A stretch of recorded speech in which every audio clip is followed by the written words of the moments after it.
The immortal Hulk Hogan and the eighth wonder of the world, Andre the Giant, met at WrestleMania 3. Each time the theme music began, packed arenas rose to their feet as each pro wrestler marched down the aisle.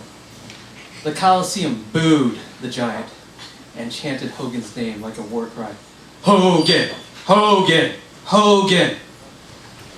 The frenzied fans held up banners and stretched out their fingers in hopes of touching one of them. The combatants met in the center of the ring. Hogan's handlebar mustache only reached Andre's chest. It was impossible not to think of David and Goliath. When the bell rung, Hogan and the Giant's bodies crashed like cymbals. They each took turns pummeling the other with slow punches until Andre's massive size was too much. Every inch of Andre's 7-foot, 5-inch, 540-pound frame was a weapon. And every inch of Hogan was his target. The Giant headbutted, sat on, and tossed the 6-foot, 7-inch, 300-pound blonde by his yellow tights into corners as if Hogan were nothing more to him than a stubborn child in need of a timeout.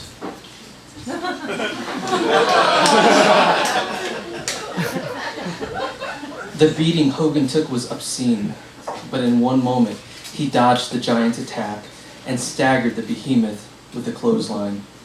Hogan looked to the audience, whose cheers fueled his Herculean strength. In one swoop, Hogan lifted the Giant up and slammed the eighth wonder of the world onto the mat. The Hulkster ricocheted off the ropes, leapt into the air, and dropped his leg across the Giant's throat like a guillotine. Hogan covered the prone Giant as the referee counted 1, 2, 3.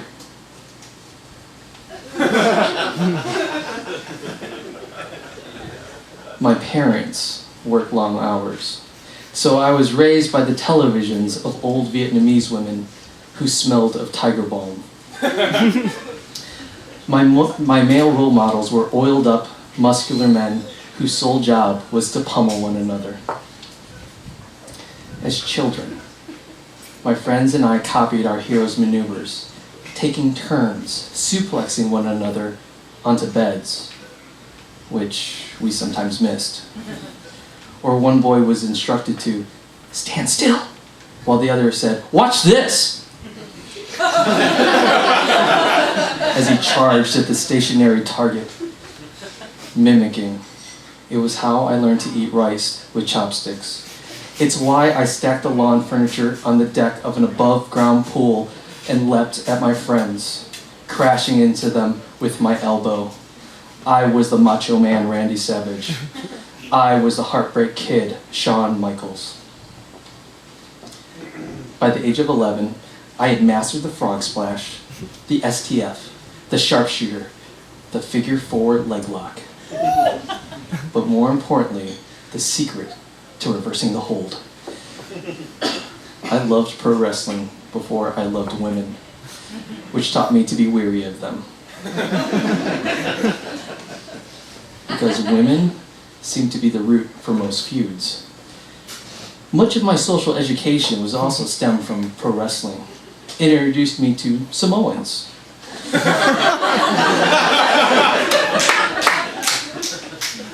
And taught me never to attempt to headbutt one, because it merely angered them.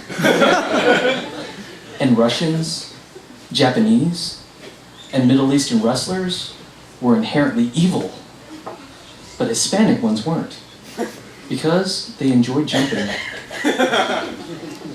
It was easy to hero worship wrestlers. They were carved and charismatic. They were fighters that endured chair shots to the head and illegal blows to their crotch, but somehow managed to muster up the strength to fight on as long as we, the fans, all cheered. Their strength was dependent on our love. They were my Greek heroes, standing on top of a turnbuckle, displaying their championship belt as if it were the Golden Fleece. I watched pro wrestling change. The immortal Hulk Hogan became a villain, and the hero was Stone Cold Steve Austin, who reveled in cursing tirades as he flicked off the cameras. Wrestling was becoming more violent because it was accused of being fake. They began adding tables, ladders, and chairs. The matches became more hardcore. Wrestlers stopped bringing snakes and parrots to the ring. They were replaced with sledgehammers and baseball bats coiled with barbed wire. It seemed like every wrestler was bleeding. But I didn't follow the theatrics. I followed the technicians, the men who didn't brawl in the ring, but still wrestled, who still danced. His name was Chris Benoit. He was nicknamed the Canadian Crippler, the Rabid Wolverine, and because of his missing front teeth from countless falls on his face, toothless aggression. The man said very little and spoke in short sentences with a voice that dragged on gravel. He and I were the same height. Benoit's arms were so big that they hovered at his sides. He looked like a penguin about to take flight. Benoit was fearless, strong, and a killer in the ring. He wrestled, grappled, and tossed men like luggage. He ended his matches by propelling himself off the top rope, but instead of using an elbow, a fist, or even a leg, he used his head. When he downed the opponent, he applied his dreaded crippler crossface, torquing the neck until the opponent begged for the referee to stop the match. He didn't pin men, he made them beg for mercy. I followed Benoit from the NWA to when it became the WCW, when he left for the ECW, to his final years in the WWE, and finally when it was reported that Chris Benoit had died in his home. It wasn't uncommon to hear about wrestlers dying by 40. Many had what their friends compassionately called demons, better known as drug addictions. It was usually a heart attack caused by the combination of cocaine, alcohol, painkillers, and steroids, which weakened the overworked valves. Most of the men I knew on television as a child are now dead. It was on a Monday night. The camera panned to an empty stadium. The owner of the company walked out, explaining the show would be a review of Chris Benoit's career. Each wrestler broke from character and spoke highly about the Canadian Crippler. They talked about his kindness, his love for his family, and for the sport. Benoit was the person wrestlers turned to when dealing with an injury because he suffered multiple breaks, surgeries, and concussions. And afterwards, he always came back even stronger. The man was resilience. The program was 2 hours of men I had known as fighters, crying into a television camera like children because their friend had died. The next day on the news, it was revealed that Benoit had killed his family. He had drugged and strangled his autistic son,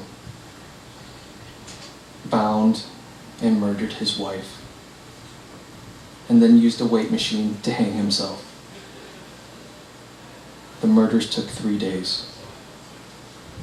At first, media outlets spoke vehemently about how violence could be triggered by heavy steroid use, but after further investigation, after the biopsy of Benoit's brain, the medical examiner said the wrestler's brain looked like that of an 85-year-old man due to the multiple concussions he had suffered over his 22 years of wrestling.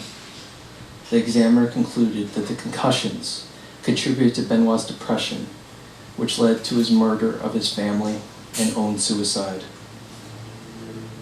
The media stopped talking about road rage. The WWE stopped talking about Chris Benoit, erased record of him from their books. The wrestlers all reverted back to character. and the company carried business on as usual. They all made their best effort to forget him. I loved wrestling because their stories were so simple. Good versus evil and the corruption of each other. The sport was so less heart-wrenching when I knew less of the men. I don't want to hear about Hulk Hogan's divorce, Jake the Snake doing lines of cocaine in a high school gymnasium, the heart attacks of Mr. Perfect and Ravishing Rick Rude, or how the Ultimate Warrior legally changed his name to Warrior and now conducts speaking arrangements. I loved wrestling when I thought losing the match was the hardest thing in their life. David Tran, ladies and gentlemen. Thank you.